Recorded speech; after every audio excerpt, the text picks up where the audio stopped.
Hello friends, welcome back to my channel. तो हम लोग बहुत दिनों से एनेस्थीसिया डिलीवरी सिस्टम के बारे में पढ़ रहे थे और उसमें भी बहुत सारे टॉपिक जो है बाकी हैं हमारे, और बहुत सारे टॉपिक ऐसे हैं जो कि हमने कवर अप कर लिया है। अब हमारा मेन है कि mechanism of anaesthesia machine. Anaesthesia machine आपने देखा होगा कि उसका क्या काम है, तो अब उसका मैकेनिज्म भी समझते हैं कि ये जो मशीन है वो कैसे कैसे काम करती है। और ये अगर आप समझ जाइएगा तो आपको एनेस्थीसिया मशीन को हैंडल करना बहुत अच्छे से आ जाएगा। अगर आपसे कोई भी पूछेगा कि एनेस्थीसिया मशीन काम कैसे करता है तो आप क्या बता पाइएगा, अगर आपको पता ही नहीं होगा तो चलिए वीडियो में अंत तक जुड़े रहिए और हो सके तो नोट भी करते चलिए, क्योंकि इसमें जो भी मैं बताने वाली हूँ वो सारी चीज़ें इंपॉर्टेंट है। तो चलिए अब स्टार्ट करते हैं। तो mechanism of gas flow in anaesthesia machine. तो मेनली हमारा जो एनेस्थीसिया मशीन है वो क्या है, एक तरह का मेडिकल अपरेटस है, एक तरह का मेडिकल डिवाइस है, मशीन है एक, जो कि किस लिए इस्तेमाल किया जाता है, तो मरीज को इंड्यूस करने के लिए, ठीक है, मरीज को बेहोश करने के लिए, मरीज को ऑक्सीजन देने के लिए और दूसरे दूसरे गैसेज को देने के लिए। क्योंकि मरीज तो बेहोश होगा, खुद से सांस ले नहीं पाएगा, पूरी तरीके से वो मशीन पे डिपेंड है। तो मशीन पे डिपेंड है तो मशीन को उसको मेंटेन करना पड़ेगा। तो एनेस्थीसिया मशीन क्या करता है, एनेस्थीसिया इंड्यूस करेगा, यानी मरीज को बेहोश करेगा और उसको बेहोशी में बनाए रखेगा, मेंटेन करेगा, और सांस ले रहा है छोड़ रहा है तो ऑक्सीजन देगा और CO2 बाहर निकालेगा। तो ये पूरा एनेस्थीसिया मशीन का काम होता है। लेकिन एनेस्थीसिया मशीन काम कैसे करती है वो हम लोग अब अच्छे से समझेंगे। तो सबसे पहले हम लोगों ने पढ़ा था कि सिलेंडर्स होते हैं, सिलेंडर में अलग अलग गैसेज होते हैं। तो सिलेंडर में गैस है और वो जो गैस है हमारा वो हाई प्रेशर पे है, ठीक है। एनेस्थीसिया मशीन के पीछे ई टाइप सिलेंडर्स अटैच होते हैं और जो हमारा सिलेंडर है एनेस्थीसिया मशीन से जहाँ अटैच होता है उस पॉइंट को क्या कहा जाता है, तो योक असेंबली कहा जाता है। और योक असेंबली के पास हमारा हाई प्रेशर होता है। तो हाई प्रेशर यहाँ पे है।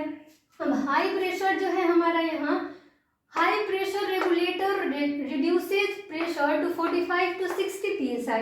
अब हमारा यहाँ पे क्या है, तो रेगुलेटर है, हाई प्रेशर रेगुलेटर है जो कि प्रेशर को 45 से 60 psi कर दे रहा है, ठीक है। हाई प्रेशर सिस्टम पे है, ये बहुत ज़्यादा प्रेशर है, उसको ये कितना किया, हाई प्रेशर पे ही यानी 45 से 60 psi कर दिया। अब आगे है कि secondary pressure regulator reduces pressure to 15 to 30 psi। ये हाई प्रेशर पे इतना प्रेशर है 45 से 60 psi। अब जो दूसरा प्रेशर रेगुलेटर है वो प्रेशर को और कम कर देता है, यानी इंटरमीडिएट पे ला दिया। वो कितना है, तो 15 से 30 psi प्रेशर जो है इंटरमीडिएट है, यानी यहाँ पे प्रेशर को और कम कर दिया।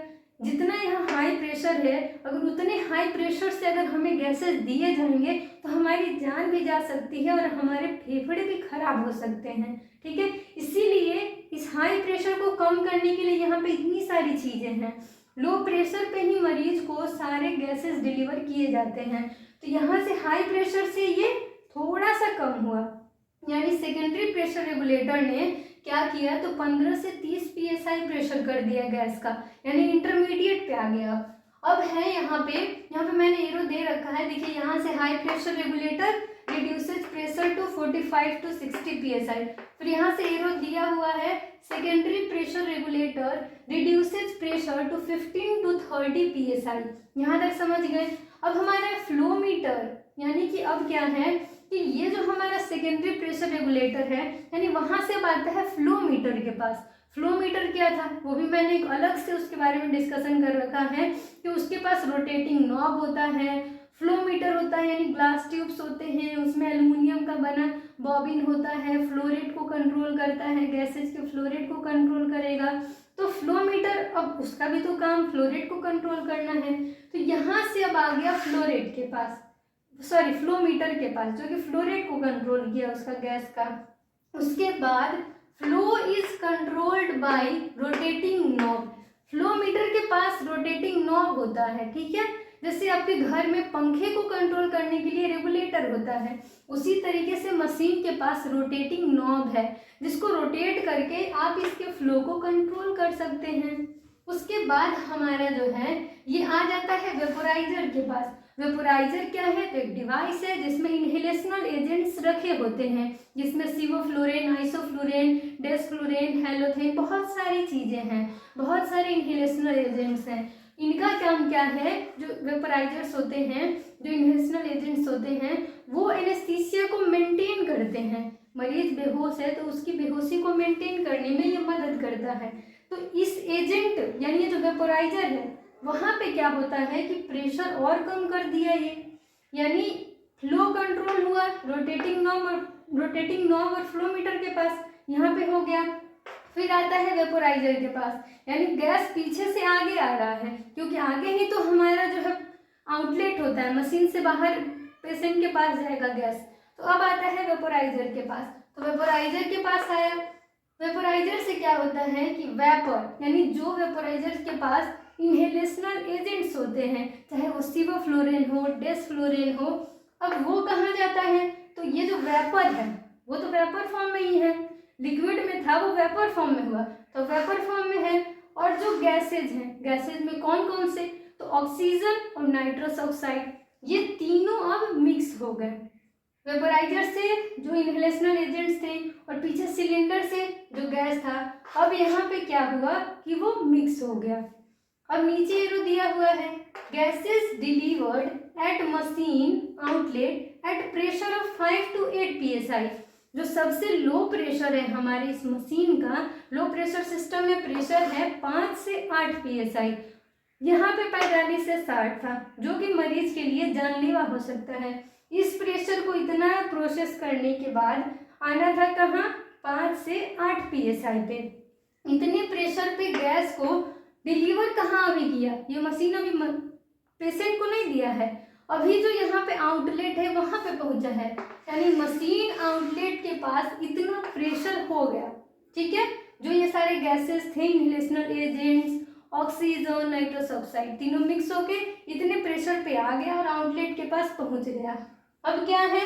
Final gaseous mixture delivered from machine outlet, यानी ये जो पूरा गैस का मिक्सचर तैयार हो गया है, हमने दूध, चीनी, चाय पत्ती सब कुछ मिला दिया। अब क्या करना है? अब चाय अच्छे से उबाल के परोस देना है।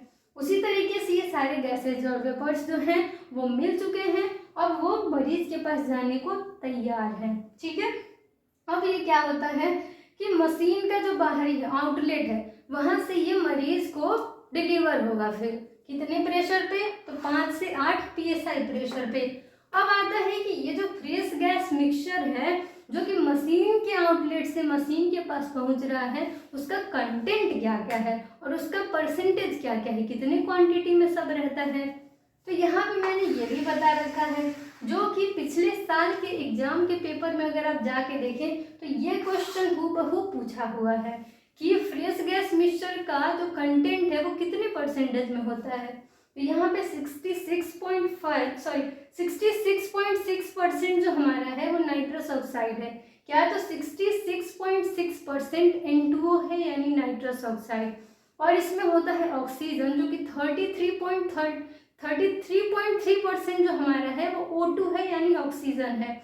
उसके बाद जो बचा हुआ परसेंटेज है वो इनहेलेशनल एजेंट्स होते हैं। तो 66.6% क्या है? N2O, 33.3% है O2 यानी ऑक्सीजन, और बचे हुए जो है वो इनहेलेशनल एजेंट है। कितने प्रेशर पे मरीज को डिलीवर हो रहा है? तो 5 से 8 psi प्रेशर पे, जो कि लो प्रेशर में है। तो इस तरीके से हाई से लो कैसे आया वो एक बार और रिपीट कर देते हैं। पहले सिलेंडर के पास गैस था हाई प्रेशर पे, हाई प्रेशर रेगुलेटर यानी फर्स्ट प्रेशर रेगुलेटर जो था और सेकेंड स्टेज का जो था, यानी फर्स्ट स्टेज ये है और सेकेंड स्टेज ये है। ये जो प्रेशर रेगुलेटर था वो प्रेशर को 15 से 30 psi प्रेशर पे ला दिया। उसके बाद ये आता है फ्लो मीटर के पास। फ्लो मीटर के पास होता है रोटेटिंग नॉब जो कि इसको कंट्रोल करता है, और ये आ जाता है फ्लो मीटर के बगल में है वेपोराइजर। तो वेपोराइजर के पास आया तो वेपोराइजर इस प्रेशर को और कम कर दिया। ठीक है, यानी कि देखिए वेपोराइजर पे क्या था, वहां पे आपका वेपर था, वो उसको लिया, वेपर और सारे गैसेज मिल गए। यहाँ पे प्रेशर था आपका 15 से 30 psi। वहां से क्या होता है कि प्रेशर तो घट गया, लो प्रेशर में आप हमारा आ गया, तो 5 से 8 psi प्रेशर अब सेफ है मरीज के लिए। तो इस तरीके से ये जो तीनों चीज मिलके गैस का मिक्सचर तैयार किया है उसको फ्रेश गैस मिक्सचर कहा जा रहा है, जो कि मशीन के आउटलेट से यानी मशीन से मरीज को डिलीवर होगा। तो ये जो हमारा है क्वांटिटी 66.6% N2O, 33.3% O2 और प्लस में इनहेलेशनल एजेंट्स, ये तीनों ही मरीज को डिलीवर किए जाएंगे। तो आई होप ये चीज़ आप लोग को समझ में आया होगा अच्छे से। तो इस चीज़ को आप याद कर लीजिएगा और ये जो हमारा मैकेनिज्म है उसको भी याद कर लीजिएगा। तो इस तरीके से इस वीडियो को हम पेन करते हैं। वीडियो ज़्यादा लंबा होता है तो आप लोग बोर हो जाते हैं, तो इस वीडियो को हम पेन कर देते हैं। Thank you for watching my video. अगर आप चैनल में नए हैं तो चैनल को सब्सक्राइब कर लीजिए और बेल आइकन को प्रेस कर लीजिए ताकि आपको सारी लेटेस्ट वीडियो की अपडेट्स मिलती रहें। और अगर आप चैनल पे नए हैं तो चैनल को सब्सक्राइब कर लीजिए अभी ही, और कमेंट करना और फीडबैक देना मत भूलिएगा। किसी टॉपिक पे वीडियो चाहिए तो उस टॉपिक का नाम जो है कमेंट सेक्शन में कमेंट कर दीजिए। तो thank you, bye, take care.